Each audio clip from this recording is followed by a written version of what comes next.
ಓಂ ಶ್ರೀ ಗುರು ಬಸವಲಿಂಗಾಯ ನಮಃ. ಸರ್ವರಿಗೂ ಶರಣು ಶರಣಾರ್ಥಿ. ಚಳಿ ಹೆಚ್ಚಾಗಿದೆ ಇವತ್ತು. ಅಂದ್ರೆ ಬೇರೆ ದಿನಗಳಿಗೂ ಹೋಲಿಸಿದ್ರೆ ಇವತ್ತೊಂದು ಸ್ವಲ್ಪ ಚಳಿ ಜಾಸ್ತಿ ಇದೆ. ಆದರೆ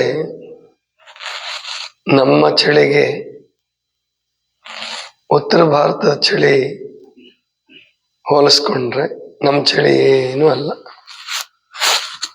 ಉತ್ತರ ಭಾರತದಲ್ಲಿ ಅಂದ್ರೆ ಡೆಲ್ಲಿ, ಉತ್ತರ ಪ್ರದೇಶ, ರಾಜಸ್ಥಾನ್, ಪಂಜಾಬ್ ಈ ಕಡೆ ಎಲ್ಲ ಎಷ್ಟು ಚಳಿ ಆಗತ್ತೆ ಅಂದ್ರೆ, ಈಗ ನಮ್ಮಲ್ಲಿ ಅಂದಾಜು ಒಂದು 14 ಡಿಗ್ರಿ ಇರ್ಬೋದು ಅಂತ ಇಟ್ಕೊಳ್ಳೋಣ.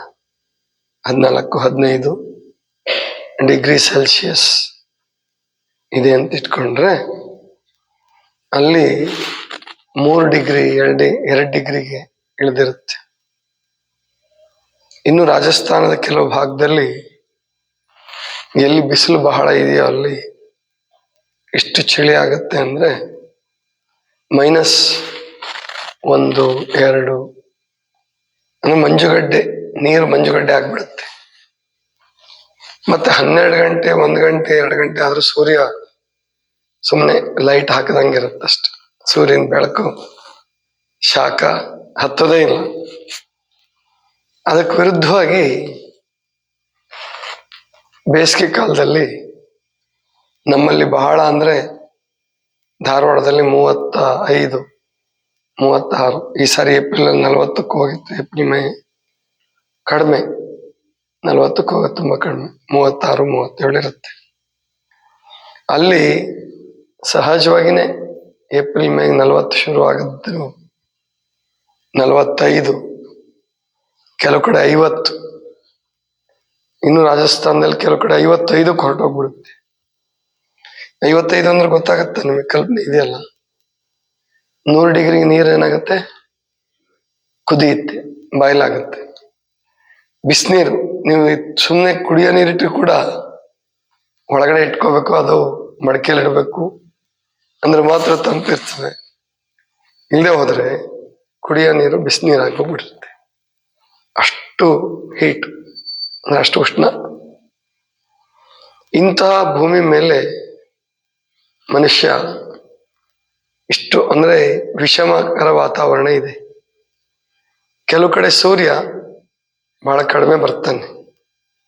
ಕೆನಡಾ ದೇಶದಲ್ಲಿ ಒಂದು ಪ್ರದೇಶ ಇದೆಯಂತೆ, ಅಲ್ಲಿ ರಾತ್ರಿ 1-2 ಗಂಟೆ ಅಷ್ಟೇ ಸೂರ್ಯ ಬರೋದು. ರಾತ್ರಿ 1 ಗಂಟೆಯಿಂದ 2:30-3 ಗಂಟೆವರೆಗೆ, ಬಾಕಿ ಅಂತ ಕತ್ಲೆನೆ. ಹಂಗೇನೆ ಸೂರ್ಯ ಬಹಳ ಬರ್ತಕ್ಕಂಥ ಪ್ರದೇಶಗಳು ಇದ್ದಾವೆ.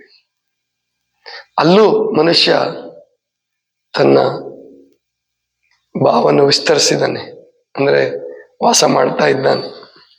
ಅಲ್ಲಿ ಜನ ತುಂಬಾ ಕುಳ್ಳಗಿರ್ತಾರಂತೆ, ಯಾಕಂದ್ರೆ ಅವ್ರು ಸೂರ್ಯನ ಪ್ರಕಾಶನ ಸಿಕ್ಕಲ್ಲ, ಬೆಳವಣಿಗೆ ಸರಿಯಾಗಿ ಆಗಲ್ಲ. ಇಂತಹದ್ರಲ್ಲಿ ಮನುಷ್ಯ ಇನ್ನೂ ಒಂದು ಸಾಹಸ ಮಾಡ್ತಿದ್ದಾನೆ. ಅದನ್ನ ನೀವು ತಿಳ್ಕೊಂಡಿರ್ತೀರ ಈ ಸ್ವಲ್ಪ ಮಟ್ಟಿಗೆ. ಚಂದ್ರನ ಮೇಲೆ ವಾಸ ಮಾಡಕ್ಕಾಗತ್ತಾ ನೋಡ್ತಾ ಇದ್ದಾನೆ. ಚಂದ್ರನ ಮೇಲೆ ವಾಸ ಮಾಡಕ್ಕಾಗಲ್ಲ ಅಂದ್ರೆ ಮಂಗಳದ ಮೇಲೆ ವಾಸ ಮಾಡಕ್ಕಾಗತ್ತಾ ನೋಡ್ತಾ ಇದ್ದಾನೆ. ಹುಡುಕ್ತಾ ಇದ್ದಾರೆ ವಿಜ್ಞಾನಿಗಳು. ಪ್ರಾಯಶಃ ನಿಮಗೆ ಗೊತ್ತಿರಲಾರ್ದಂತ ಒಂದು ಸಂಗತಿ ಇದೆ. ಸೌರಮಂಡಲದಲ್ಲಿ ಎಷ್ಟು ಗ್ರಹಗಳಿದಾವೆ ಗೊತ್ತಾ? ಗೊತ್ತಿಲ್ವಾ? 9. ಅದರಲ್ಲಿ ಕೆಲವನ್ನ ಯಾವುದೋ ಒಂದನ್ನ ಗ್ರಹ ಅಲ್ಲ ಅಂತ ಹೇಳಿದ್ರು, ಮತ್ತಿನ್ನೊಂದು ಹೊಸ ಗ್ರಹನ ಕಂಡುಹಿಡಿದ್ರು. ಇನ್ನೂ ಒಂದು ಹೊಸ ಗ್ರಹವನ್ನ 87ನೇ ಇಸ್ವಿಯಲ್ಲಿ ಕಂಡುಹಿಡಿದಿದ್ದಾರೆ. ಬಹಳ ಜನರಿಗೆ ಗೊತ್ತಿಲ್ಲ, ಪ್ರಚಾರದಲ್ಲಿ. 10ನೇ ಗ್ರಹ. ಮೊದಲು ತಮಾಷೆಗೆ ಹೇಳ್ತಾ ಇದ್ರು, ದಾಮಾದು ದಶಮ ಗ್ರಹ ಅಂತ ಹೇಳಿ. ದಾಮಾದ ಅಂದ್ರೆ ಅಳಿಯ ಸಂಸ್ಕೃತದಲ್ಲಿ. ಅಳಿಯನೇ 10ನೇ ಗ್ರಹ ಕಾಡಕ್ಕೆ ಅಂತ ಹೇಳಿ, ಗೊತ್ತಾಯ್ತಾನೆ. ಆದ್ರೆ 10ನೇ ಗ್ರಹವನ್ನು ಕಂಡುಹಿಡಿದಿದ್ದಾರೆ. ಅದಕ್ಕೆ ಕಾರ್ಲ್ ಅಂತ ಹೆಸರಿಟ್ಟಿದ್ದಾರೆ. ಅಮೆರಿಕದವ್ರಿಗೆ ಕಂಡುಹಿಡಿದಿರ್ಬೇಕು. ಕಾರ್ಲ್ ಅಂತ ಹೇಳಿ, ಅಲ್ಲಿಗೇನಿನ್ನೂ ಸ್ಯಾಟಲೈಟ್ಸ್ ಅದೇನು ಕಳ್ಸಕ್ಕಾಗಿಲ್ಲ. ಗುರುಗ್ರಹನೇ ಲಾಸ್ಟ್ ಆಗಿರೋದು. ಅದು ತುಂಬಾ ದೂರ ಇದೆ. ಇದಂತೂ ತುಂಬಾ ದೂರ ಅಂದ್ರೆ ಎಷ್ಟು ಒಂದ್ 25-30 ವರ್ಷ ಬೇಕೇನು. ಇವತ್ತು ನಾವು ಸ್ಯಾಟಲೈಟ್ ಕಳಿಸಿದ್ರೆ ಅದನ್ನ ಅಂದಾಜು ಮಾಡಿದ್ದಾರೆ, ಈ ಭೂಮಿಯ 3 ಪಟ್ಟು ದೊಡ್ಡದಿದೆ ಅಂತ ಅಂದಾಜು ಮಾಡಿದ್ದಾರೆ. ಬೇರೆ ಬೇರೆ ಬಳಕೆ ಸಾಧನಗಳನ್ನು ಬಳಸಿ ಅಳತೆ ಮಾಡಿದ್ದಾರೆ. ಈ ಭೂಮಿಯ 3 ಪಟ್ಟು ದೊಡ್ಡದಿದೆ ಅಂತ ಹೇಳಿ. ಅಂತಹದ್ದೇನಾದ್ರು ಮನುಷ್ಯನಿಗೆ ವಾಸ ಮಾಡಕ್ ಸಿಕ್ಕರೆ ಬಹಳ ಚೆನ್ನಾಗಿರುತ್ತೆ.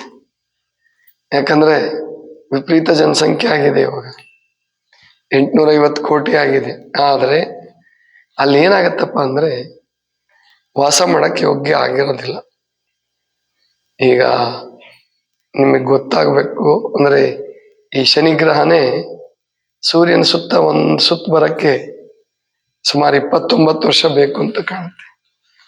29 ವರ್ಷಗಳು ಬೇಕು ಅಂದಾಜು. 29 ವರ್ಷಗಳಿಗೊಮ್ಮೆ ಅದರದ್ದು ಋತು ಬದಲಾವಣೆ ಆಗೋದು. ಅಂದ್ರೆ ನಮ್ಮಲ್ಲಿ ಹೆಂಗೆ ವರ್ಷಕ್ಕೆ 3 ಋತುಗಳು ಬರ್ತಾವಲ್ಲ, ಚಳಿಗಾಲ, ಬೇಸಿಗೆ ಕಾಲ, ಮಳೆಗಾಲ ಬರುತ್ತಲ್ಲ, ಅಲ್ಲಿ ಹಂಗೆ ಋತುಗಳು ಬದಲಾವಣೆ ಆಗಕ್ಕೆ 29 ವರ್ಷಕ್ಕೆ 3 ಋತು ಬದಲಾವಣೆ ಆದ್ರೆ ಬದುಕಕ್ಕೆ ಆಗಲ್ಲ ಅಂತ. 28 ಉಪಗ್ರಹಗಳಿದಾವೆ ಅದಕ್ಕೆ. ಅವುಗಳದ್ದು ಬೆಳಕು ಬೀಳುತ್ತೋ ಏನ್ ಬೀಳುತ್ತೋ ಇನ್ನೂ ಗೊತ್ತಾಗಿಲ್ಲ. ಅಂದ್ರೆ ಈ ರೀತಿ ಒಂದು ಇಷ್ಟೆಲ್ಲ ನಿಮಗೆ ಯಾಕೆ ಹೇಳಬೇಕಾಗಿದೆ ಅಂದ್ರೆ, ಈ ಭೂಮಿಯ ಮಹತ್ವವನ್ನು ನಾವು ಅರ್ಥ ಮಾಡ್ಕೋಬೇಕಾಗಿದೆ. ಈ ಭೂಮಿ ಮೇಲೆ ಬದುಕಕ್ ಬರ್ತಾ ಇಲ್ಲ ಮನುಷ್ಯನಿಗೆ. ಡಾಕ್ಟರ್ ರಾಧಾಕೃಷ್ಣ ಅವರು ಅವತ್ತೇ ಹೇಳಿದ್ರು, ಅಂದ್ರೆ ಇವನು ಆಕಾಶದಲ್ಲಿ ಹಕ್ಕಿಯಂತೆ ಹಾರಬಲ್ಲ, ಸಮುದ್ರದಲ್ಲಿ ಮೀನಿನಂತೆ ಈಜಬಲ್ಲ, ಆದ್ರೆ ಭೂಮಿ ಮೇಲೆ ಮನುಷ್ಯನಂತೆ ಬದುಕದೇ ಬರ್ತಾ ಇಲ್ಲ. ಈಗಿನ ಕಾಲದಲ್ಲಂತೂ ಇನ್ನೂ ಜಾಸ್ತಿ ಆಗಿದೆ ಅದು. ಆಕಾಶಕ್ಕೆ ಸ್ಯಾಟಲೈಟ್ಸ್ ಬಿಡ್ತಾ ಇದ್ದಾರೆ ವಿಜ್ಞಾನಿಗಳು, ಫೋನು, ಮೊಬೈಲ್ ಇದೆಲ್ಲ ಬರೋದು ನಮಗೆ, ಮತ್ತೆ ಟಿವಿ, ಆಮೇಲೆ GPS ಎಲ್ಲ ಬರ್ಬೇಕಾದ್ರೆ ಆ ಉಪಗ್ರಹಗಳೇ ಕಾರಣ. ಸರಿ, ಆದ್ರೆ ಇಷ್ಟೆಲ್ಲ ಸಾಧಿಸಿರುವ ಮನುಷ್ಯನಲ್ಲಿ ನೈತಿಕವಾಗಿ, ಆಧ್ಯಾತ್ಮಿಕವಾಗಿ ಏನಾದ್ರೂ ಬದಲಾವಣೆ ಬಂದಿದೆಯಾ? ಮಾರಲಿ, ಸ್ಪಿರಿಚುವಲ್ಲಿ ಬದಲಾವಣೆ ಬಂದಿದೆಯಾ ಅಂದ್ರೆ ಇಲ್ಲ. ಅಪರಾಧಗಳು ಇನ್ನೂ ಜಾಸ್ತಿ ಆಗ್ತಿದ್ದಾವೆ. ಪ್ರತಿಯೊಂದು ದೇಶದಲ್ಲೂ ಕೂಡ ಅಧ್ಯಯನ ಮಾಡಿದಾಗ ಅಪರಾಧಗಳು ಜಾಸ್ತಿ ಆಗ್ತಿದ್ದಾವೆ, ರೋಗಗಳು ಜಾಸ್ತಿ ಆಗ್ತಿದ್ದಾವೆ, ಅಭದ್ರತೆ, ಅನಿಶ್ಚಿತತೆ ಜಾಸ್ತಿ ಆಗ್ತಾ ಇದೆ. ಮಾನವ ಸಂಬಂಧಗಳು ಅಂದ್ರೆ ತಾಯಿ ತಂದೆ, ಮಕ್ಕಳು, ಗಂಡ ಹೆಂಡತಿ, ಗುರು ಶಿಷ್ಯ, ಸ್ನೇಹಿತರು, ಇವರಲ್ಲಿ ಕೇವಲ ಏನೋ ವಿಧಿ ಇಲ್ಲ ಅಂತ ಇಟ್ಕೊಳ್ಳೋದು, ಅಥವಾ ಏನಾದ್ರೂ ಅವಲಂಬನೆ ಇದ್ರೆ ಇಟ್ಕೊಳ್ಳೋದು, ಸಂಬಂಧ ಇಟ್ಕೊಳ್ಳೋದು. ಇಲ್ಲದೆ ಹೋದ್ರೆ ಏನೂ ಇಲ್ಲ ಅಂದ್ರೆ ಇಲ್ವೇ ಇಲ್ಲ ಅಂತಕ್ಕಂತಹ ಒಂದು ಅತಿಯಾದ ಹಣದಕ್ಕೆ ಮಹತ್ವ ಕೊಡ್ತಕ್ಕಂತಹ, ಗುಣಕ್ಕೆ ಮಹತ್ವ ಕಡಿಮೆ ಆಗ್ತಕ್ಕಂತಹ ಒಂದು ಮೆಂಟಾಲಿಟಿ ಬೆಳೆದು ಬರ್ತಾ ಇದೆ. ಈ ರೀತಿ ಆದ್ರೆ ಭೂಮಿಯನ್ನು ನರಕ ಮಾಡಿಕೊಂಡು ತಮ್ಮ ಮನೆಯನ್ನ, ತಮ್ಮ ಸಮಾಜವನ್ನ, ದೇಶವನ್ನ ನರಕ ಮಾಡಿಕೊಂಡು ಇನ್ನು ಮನುಷ್ಯ ಎಷ್ಟು ಗ್ರಹ ಹುಡುಕಿದ್ರೆ ಏನ್ ಪ್ರಯೋಜನ? ಅಲ್ಲಂತೂ ಹೋಗಿ ವಾಸ ಮಾಡಕ್ ಸದ್ಯಕ್ಕೆ ಆಗಲ್ಲ. ಚಂದ್ರನ ಮೇಲೆ ವಾಸ ಮಾಡ್ತೀನಿ ಅಂತ ಅಂದ್ರೂ ಕೂಡ ಇನ್ನೊಂದು 50 ವರ್ಷ ಆಗುತ್ತೋ 100 ವರ್ಷ ಆಗುತ್ತೋ. ಯಾಕೆಂದ್ರೆ ಅಲ್ಲಿ ವಾತಾವರಣಕ್ಕೆ 100 ಡಿಗ್ರಿ 150 ಡಿಗ್ರಿ ಸೆಲ್ಸಿಯಸ್ ಹೀಟ್ಗೆ ಮನುಷ್ಯ ಅಂತ ಡ್ರೆಸ್ ಕಂಡಿಡ್ಕೋಬೇಕು, ಅಂತ ಡ್ರೆಸ್ ಕಂಡಿಡ್ಕೋಬೇಕಾಗತ್ತೆ. ಇನ್ನು ಚಳಿನೂ ಹಂಗೇನೆ, 100-150 ಡಿಗ್ರಿ ಮೈನಸ್ ಅಷ್ಟು ಹೋದ್ರೆ ಅವನಿಗೆಲ್ಲಿ ಬದುಕಕ್ಕಾಗತ್ತೆ? ಅದಕ್ಕೆ ಇವಾಗ ಈ ಚಂದ್ರನ ಮೇಲಿನ ಈ ಡಿಗ್ರಿಗಳು ಗೊತ್ತಾದ್ಮೇಲೆ ಒಂದು ಡೌಟ್ ಏನಾಗ್ತಾ ಇದೆ ಅಂದ್ರೆ, ನಿಜವಾಗಿ ನೀಲ್ ಆರ್ಮ್ಸ್ಟ್ರಾಂಗ್, ಆಲ್ಡ್ರಿನ್ ಹೋಗಿದ್ರ? ಕೆಲವು ವಿಜ್ಞಾನಿಗಳ ಸಂಶಯ ವ್ಯಕ್ತಪಡಿಸಿ ಬರೆದಿದ್ರು ಅವಾಗ್ಲೇನೆ. ಇವಾಗ ಇನ್ನೂ ಸಂಶಯ ಆಗ್ತಾ ಇದೆ, ಇನ್ನೂ ಪ್ರಶ್ನೆಗಳು ಎದ್ದೇಳ್ತಿದಾವೆ. ಏನು ಹಗಲತ್ತು ಹೋಗಿದ್ರು, ರಾತ್ರಿ ಹೊತ್ತು ಹೋಗಿದ್ರು? ಅಂದ್ರೆ 14 ದಿವಸ ಹಗಲಿರುತ್ತೆ, 14 ದಿವಸ ರಾತ್ರಿ ಇರುತ್ತೆ ಅಲ್ಲಿ. ಅಷ್ಟು ಹೀಟ್ ಇರ್ತದೆ, ಅಷ್ಟು ಕೋಲ್ಡ್ ಇರ್ತದೆ. ನೀವು ಹೋದಾಗ ಯಾವ ವಾತಾವರಣ ಇತ್ತಾಗಾದ್ರೆ ಅಂತ ಪ್ರಶ್ನೆ ಅವತ್ತು ಯಾರು ಜನ ಮಾಡಿಲ್ಲ, ಯಾಕಂದ್ರೆ ಅವತ್ತು ಗೊತ್ತಿರ್ಲಿಲ್ಲ ಇದೆಲ್ಲ.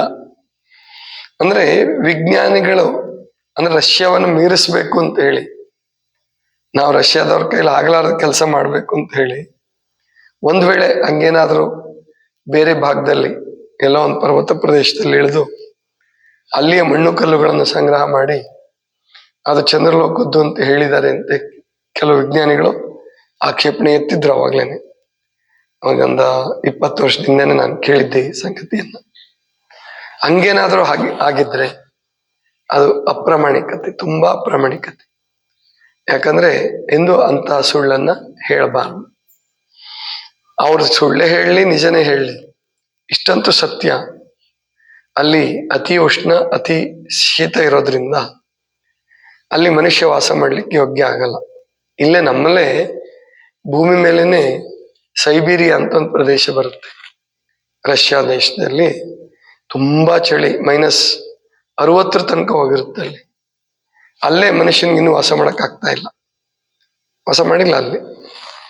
ಮತ್ತೆ ತುಂಬಾ ಈಗ ಸಹಾರಾ ಮರುಭೂಮಿ ಅಲ್ಲೆಲ್ಲ 60 ಅಂದ್ರೆ 60 ಡಿಗ್ರಿ ಹೀಟ್ ಹೋಯ್ತಪ್ಪ ಅಂತಂದ್ರೆ ವಾಸ ಮಾಡ್ಲಿಕ್ಕೆ ಆಗಲ್ಲ.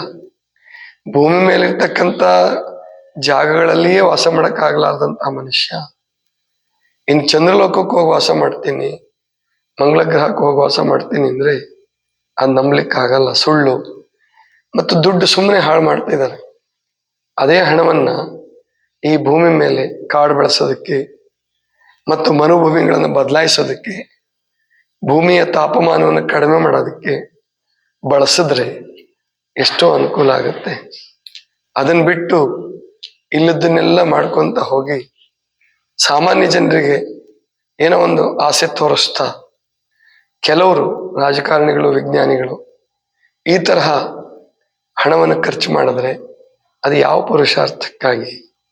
ಆದ್ರಿಂದ ನೀವು ತಿಳ್ಕೋಬೇಕಾದ್ದು ಅಂದ್ರೆ ವಿಪರೀತವಾದ ಆಸೆಗಳನ್ನ ಇಟ್ಕೊಳ್ಳಾರ್ದೆ ಎಷ್ಟು ಚೆನ್ನಾಗಿ ಬದುಕಕ್ಕೆ ಸಾಧ್ಯವೋ, ಈ ಬದುಕು ಪರಮಾತ್ಮ ಕೊಟ್ಟಿರ್ತಕ್ಕಂಥ ವರ, ಇದನ್ನ ನಾವು ಎಷ್ಟು ಚೆನ್ನಾಗಿ ಬದುಕಲಿಕ್ಕೆ ಸಾಧ್ಯವಾಗುತ್ತೋ ಹಾಗೆ ಬದುಕುವ ಪ್ರಯತ್ನವನ್ನ ನಾವೆಲ್ಲರೂ ಮಾಡೋಣ. ಇದಿಷ್ಟು ಇವತ್ತಿನ ಚಿಂತನ. ಸರ್ವರಿಗೂ ಶರಣ.